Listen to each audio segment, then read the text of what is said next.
Gila, kok masih ada ya yang mau nipu-nipu haji umroh begini? Ternyata masih ya. Nggak habis fikri di luar Nurul.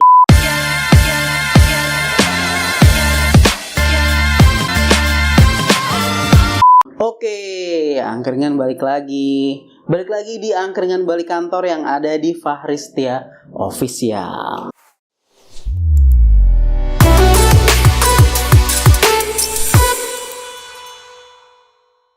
Ketika video ini sedang di-tag, ini sedang ramai-ramai informasi mengenai haji di Tanah Suci. Nah, jadi sekaligus mungkin ya, angkringan balik kantor mengucapkan selamat menunaikan ibadah haji bagi yang melaksanakan. Mudah-mudahan lancar dan bisa kembali ke Indonesia sebagai haji yang mabrur. Amin. Nah teman-teman, karena sekarang lagi musim haji, jadi pembahasan kita kali ini berkaitan juga dengan haji. Juga ada kaitannya dengan hukum pidana. Nah video kita kali ini didasarkan pada berita yang pernah muncul di media yang saya baca lewat Detik. Nah ini beritanya teman-teman, ini dari Detik Sumbagso ya, memang walaupun ini terbitnya 3 Juni 2023. Jadi ini adalah teganya Eti tipu pasutri lansia dan belasan calon jemaah haji umroh. Eti, warga Lubuk Linggau, Sumatera Selatan, ditangkap polisi gegara diduga menipu 18 calon jemaah haji dan umroh. Salah satu korban adalah pasangan suami istri lansia. Niat korban ke Tanah Suci gagal total. Eti mengatasnamakan agen travel haji dan umroh saat beraksi. Dia menjanjikan pasutri lansia RD dan MS berangkat haji lebih awal, yakni tahun ini. Keduanya diharuskan bayar 35,5 juta rupiah. Namun janji Eti ternyata palsu. Hal ini terungkap setelah korban mengecek jadwal keberangkatannya ke kantor Kemenak Kota Lubuk Linggau pada 13 Mei 2023. Tidak ada nama RD dan MS. Sebelumnya, angkringan balik kantor turut berduka ya atas musibah yang menimpa. Mudah-mudahan bisa cepat terselesaikan. Tapi kalau dilihat ini kan beritanya 2023 ya. Mudah-mudahan tahun ini sudah bisa berangkat haji atau umroh gitu ya, dan menjadi haji yang mabrur. Dan mudah-mudahan kita semua bisa mengambil hikmah dari kejadian ini. Teman-teman, berdasarkan berita tersebut, saya jadi penasaran. Gimana ya kalau ada orang yang menjadi korban penipuan travel atau umroh gadungan gitu ya. Dia sudah minta uang, sudah bayar uang, tapi tidak diberangkatkan. Untuk itu, kita bahas hal ini di angkringan balik kantor. Nah, teman-teman, kalau ngomongin ibadah haji dan umroh, kita harus buka Undang-Undang Nomor 8 Tahun 2019 tentang penyelenggaraan ibadah haji dan umroh. Nah, yang perlu kita tahu pertama adalah dalam undang-undang ini terdapat 3 subjek yang menyelenggarakan. Yang pertama adalah Menteri Agama sebagaimana pasal 1 angka 5, di mana menteri, dalam hal ini Menteri Agama ya, adalah penyelenggara ibadah haji reguler.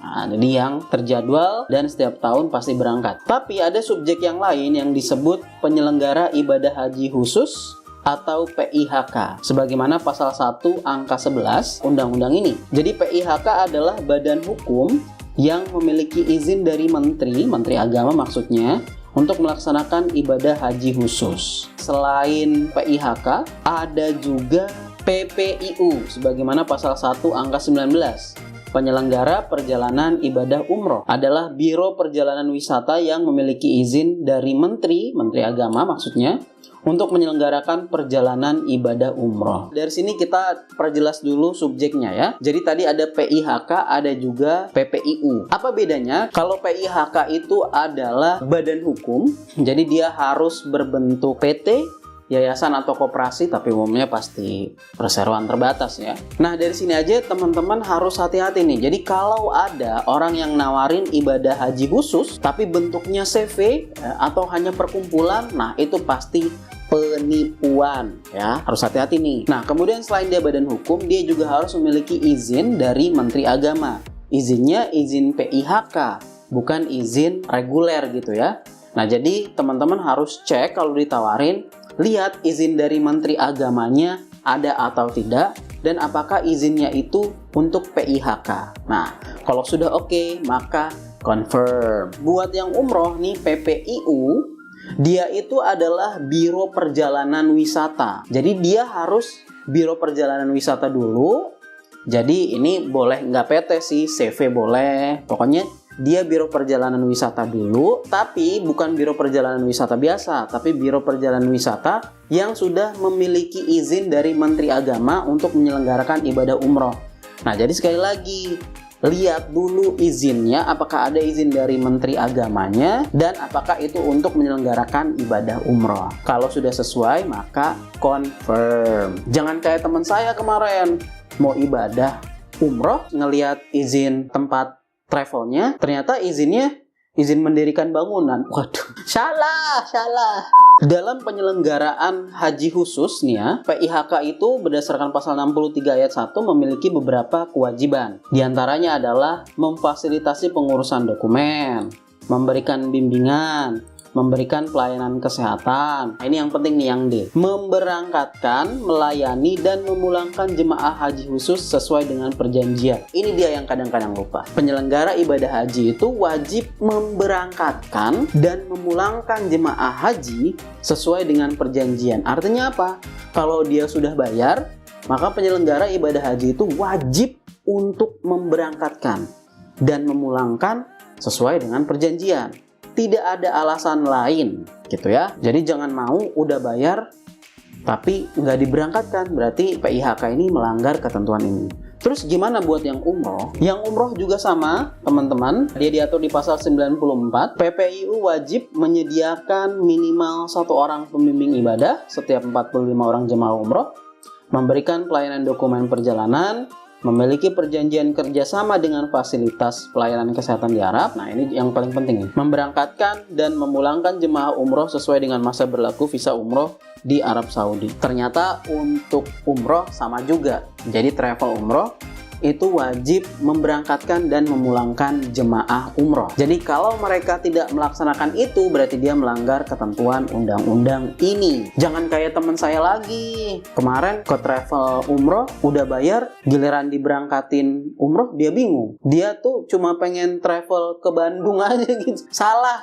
tempat. Aduh, parah teman saya. Tapi yang namanya orang usaha dan niat jahat itu ada aja gitu ya. Gimana kalau penyelenggara umroh ataupun haji ini tidak memberangkatkan jemaah hajinya padahal sudah bayar? Nah, di undang-undang ini diatur sanksinya, yaitu di pasal 63 ayat 2. PIHK yang tidak melaksanakan kewajiban dikenai sanksi administratif berupa teguran tertulis, pembekuan izin, atau pencabutan izin. Nah, bagaimana dengan yang umroh? Yang umroh juga sama, teman-teman. PPIU yang tidak memenuhi ketentuan dikenai sanksi administratif berupa teguran tertulis, pembekuan izin, atau pencabutan izin. Jadi, secara sederhana, negara itu sudah menjamin para jemaahnya gitu ya untuk bisa diberangkatkan kalau dia sudah memenuhi perjanjian. Kenapa? Karena kalau dia tidak diberangkatkan, maka pelaku usahanya terancam sanksi. 3 tadi ya, dia bisa dikasih teguran tertulis. Teguran tertulis tuh maksudnya bukan halo travel gitu ya, bukan, pelawak. Bisa juga pembekuan izin. Nah, pembekuan izin tuh bukannya izinnya dimasukin ke freezer terus beku ya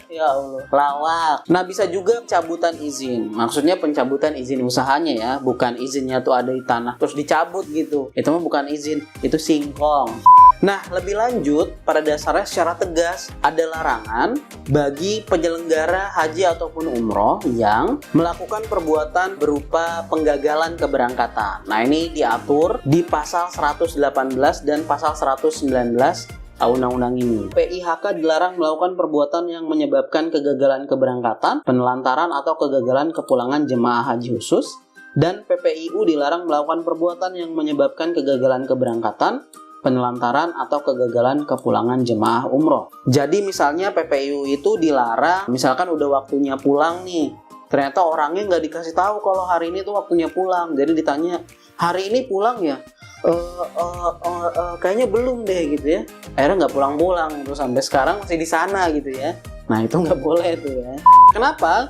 Penyelenggara ibadah haji maupun umroh itu nggak boleh dengan sengaja menyebabkan ketidakberangkatan maupun ketidakpulangan, karena di undang-undang ini, tepatnya di Perpu Cipta Kerja, itu ditambahkan ketentuan bagi mereka yang sengaja melakukan hal tersebut sebagaimana diatur di pasal 118A dan pasal 119A. Nah, pihak yang dengan sengaja menyebabkan kegagalan keberangkatan, penelantaran, atau kegagalan kepulangan jemaah haji khusus dikenai sanksi administratif berupa penghentian sementara kegiatan, denda administratif, paksaan pemerintah, pembekuan perizinan berusaha, dan atau pencabutan perizinan berusaha. Nah, selain sanksi administratif, PIHK dikenai sanksi berupa kewajiban untuk mengembalikan sejumlah biaya yang telah disetorkan oleh jemaah haji khusus serta kerugian imateri lainnya. Ada hukuman berlapis nih yang diberlakukan oleh negara terhadap penyelenggara ibadah haji maupun umroh yang nakal. Jadi selain dia dikasih sanksi administratif, penyelenggara ibadah haji maupun umroh ini juga diharuskan untuk mengembalikan uang yang telah diterima oleh penyelenggara kepada calon jemaah haji yang tidak diberangkatkan. Lebih jauh, selain itu bisa juga ada gugatan imaterial. Misalnya gara-gara nggak jadi berangkat, dia jadi malu gitu ya karena udah ngomong ke seluruh kampung bahwa dia akan berangkat gitu ya. Nah, ini bisa juga nih dikumpulin, nanti digugat, kemudian nanti akan dibayarkan penggantian kerugian sesuai dengan kerugian imaterial yang diderita. Misalnya saya udah keburu foto pakai visa dengan caption Bismillah jadi haji yang mabrur, itu ternyata nggak berangkat, aduh sedih. Nah, tapi orang tuh mungkin bertanya juga ya, masa saya udah rugi banyak, penyelenggara ibadahnya cuma dikasih sanksi administratif, dipenjara dong. Sabar, pelan-pelan Pak Supri. Ya, aduh.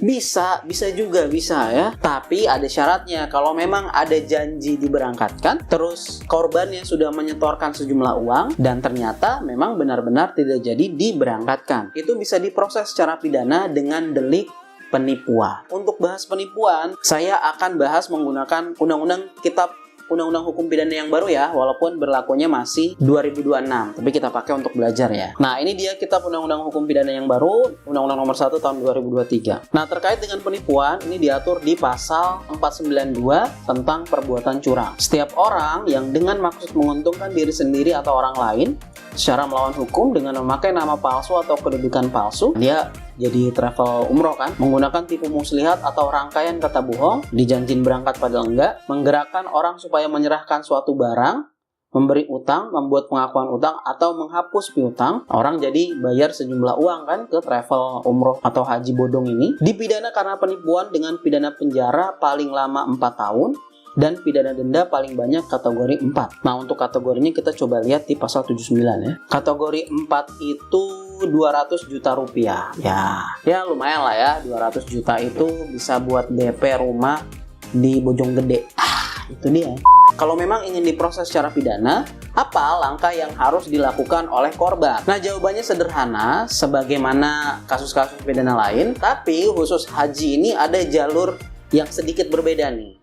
Para korban itu selain melaporkan ke kepolisian, juga bisa melaporkan ke Kementerian Agama. Kenapa? Karena di pasal 111 Undang-Undang Penyelenggaraan Ibadah Haji maupun Umroh itu diatur bahwa masyarakat dapat melaporkan dan mengadukan pelanggaran pelaksanaan ibadah haji dan ibadah umroh kepada Menteri Agama ya, atau pejabat yang ditunjuk. Jadi di Kementerian Agama itu ada PPNS, penyidik pelanggaran pelaksanaan ibadah haji maupun umroh nih. Jadi nanti dia akan melakukan penyelidikan terkait laporan tersebut. Tapi memang selain itu, selayaknya tindak pidana lainnya, tentu saja teman-teman bisa melaporkan kejadian tersebut ke kantor polisi ya. Bisa ke Polsek, bisa ke Polres, bisa ke Polda, ke Mabes Polri juga boleh ya. Ya, kalau mau boleh juga, karena kan polisi nggak mungkin menolak sebuah perkara, karena polisi presisi. Wah, respect polisi. Hikmah yang bisa kita ambil adalah, ini kan ibadah haji dan umroh gitu ya. Ini adalah rukun Islam yang kelima gitu. Kenapa masih ada ditipu juga ya Allah? Ini hukumannya bukan cuma di dunia, tapi juga di akhirat loh. Gila, kok masih ada ya yang mau nipu-nipu haji umroh begini? Ternyata masih ya. Nggak habis fikri di luar nurul. Nah, itu dia tadi pembahasan kita mengenai bagaimana sih caranya kalau kita itu menjadi korban penipuan travel haji maupun umroh bodong yang janjin berangkat padahal tidak diberangkatkan. Ya, tapi mudah-mudahan segala proses yang kita lakukan untuk menyelesaikan rukun Islam yang kelima ini lancar dan bisa mendapatkan berkah juga menjadi haji yang mabrur ya. Nah, terima kasih teman-teman yang sudah mendengarkan. Gimana menurut pendapat kalian? Kalau kalian setuju, silahkan tuliskan komentar di bawah. Kalau kalian nggak setuju, silahkan tuliskan komentar di bawah juga. Kalau kalian suka video ini, silahkan like videonya. Kalau menurut kalian orang-orang harus tahu video ini, silahkan share. Dan untuk mendukung kami, kalian bisa subscribe. Kita juga punya podcast di Spotify, cari aja Angkringan Balik Kantor. Kita juga punya Instagram, boleh di-follow di @angkringan.balik.kantor. Kalau kalian punya request atau punya pertanyaan untuk bahas apa lagi selanjutnya, boleh-boleh aja. Kalau menarik, akan kita bahas. Terima kasih ya teman-teman yang udah nonton. Wassalamualaikum warahmatullahi wabarakatuh.